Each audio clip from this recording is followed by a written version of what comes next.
Hi there, this is Curious Binky. This is my first vlog video. I don't normally do this, but I figured try a new format, I guess. So anyway, today I'm talking about Wagashi, which if you've been to Japan or you're into Japanese culture, you'll know a lot about this actually. It's a very popular little dessert. I don't want to say cake, it's Wagashi, but it's usually made from very natural ingredients. It doesn't have a lot of the sugar content that we in the US have here, which is corn syrup, and more corn syrup with processed sugar and flour. A lot of the products are made out of like rice or red bean paste and aren't nearly as sweet as I guess the American counterparts would be, though we don't really have anything like Wagashi here.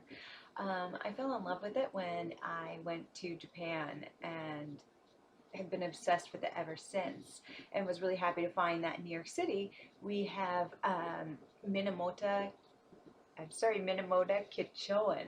Minamoto Kichoen. I think I am completely butchering Japanese. I don't know Japanese. I'm actually studying Korean more, so I have no idea, but I think that's how you say it. It's at 509 Madison Avenue between 52nd and 53rd. Yes, I am checking my notes. Yeah. So there you get a whole bunch of different varieties, depending on the season, because they do have the Wagashi made in Japan and then brought to New York City.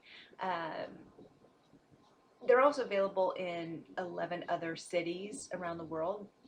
So they're very select with where they have these markets open. And New York City luckily lucked out and got one of these.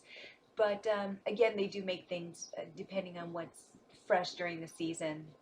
My favorite is actually the cherry blossom Wagashi, but again, they only have that during the spring. So as a gift, because my friend knows I'm obsessed with them, he got me a box. Yeah, that's what I'm talking about. So on the back, they have a date on it telling you when they're good through, because these are made in Japan and then shipped over. They don't always have the longest shelf life depending on what they're using, and if it's a more fresher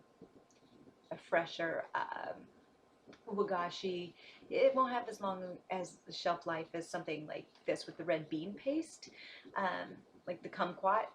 You don't want that sitting around for a month, so eat that quickly. They usually tell you in the shop when you buy it it'll last 2 or 3 days, and you go from there. But anyway, what I like about the Wagashi is that they wrap it up really nicely. The Japanese are wonderful with presentation, which I'm a big fan of. And so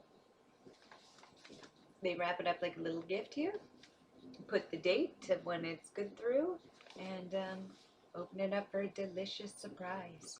Okay, so I want to open this little present now and see what's inside. It's like Christmas all over again. Okay, so once you get the paper off, there you go. This is what it looks like. Oh gosh. So it looks like it's more the it's the red bean paste with the green tea powder on the outside. So fabulous. When you go to this place, that you can buy things individually. This is just, you'll get it cheaper if you buy it in the box rate rather than the individual, which will cost you somewhere between $2 and $4 depending on what you're buying. You know, I'll be buying more over the next several months and showing them here, the individual, because they're very interesting, very beautiful as well. These are just more for if you want it for a prolonged period of time. So here we go. So here it is. Once you open it up, they come in individual cases like this. There's 8 of these, at least this style. And then there's a beautiful fresh bag. Cut the seal. There's actually no seal to cut. Oh, I lied. Look at this. There's a tab right there. Woo. Okay. So normally you wouldn't just eat these the way that I'm doing it. you would have these with tea. These are kind of like, they go with tea. But right now I'm too greedy and I don't have any tea on me. Maybe I'll make a video of just me sipping tea and eating this, and that'll be a lot of fun. Just kidding. Yum. I know the coloring's not so great on this, but it's like, I don't know. It's green and it has red bean paste in it. So it's really delicious, but let's take a bite. I have green tea all over me now. That's why it's good to have a teacup. So,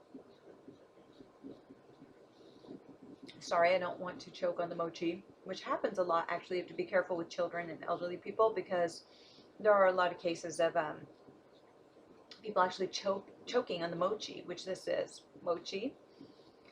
It's delicious, but it's very stretchy because it's made from rice, and so it's really kind of glutinous and sticky. Yeah, it's really sticky. And then inside of it, you have the red bean paste. Now, not everybody likes red bean paste dessert. I know some people really find it kind of odd because it's bean and they're sweetening it, but honestly, I like it because it's less sweet than American pastries, which can sometimes be cloying, and I love sugar, but red bean paste is not for everyone. So I'm giving some of these to my friends, and they were like, this isn't dessert. What the heck is this? Well, I think it's absolutely delicious. But it really is best if you're having it with a cup of tea, which I recommend, especially now this January in New York City. So, really delicious. But I know it's not necessarily for everyone, but at least go, give it a try.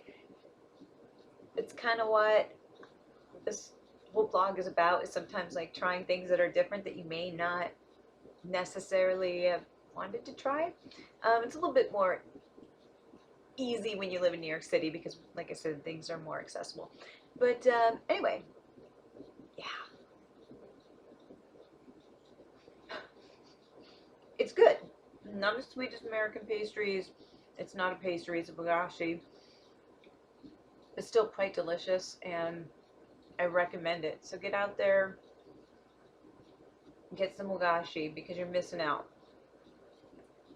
Alright, so that concludes the first video, and I hope to show more Wagashi in the near future along with some other treats from around the world, and have a great day.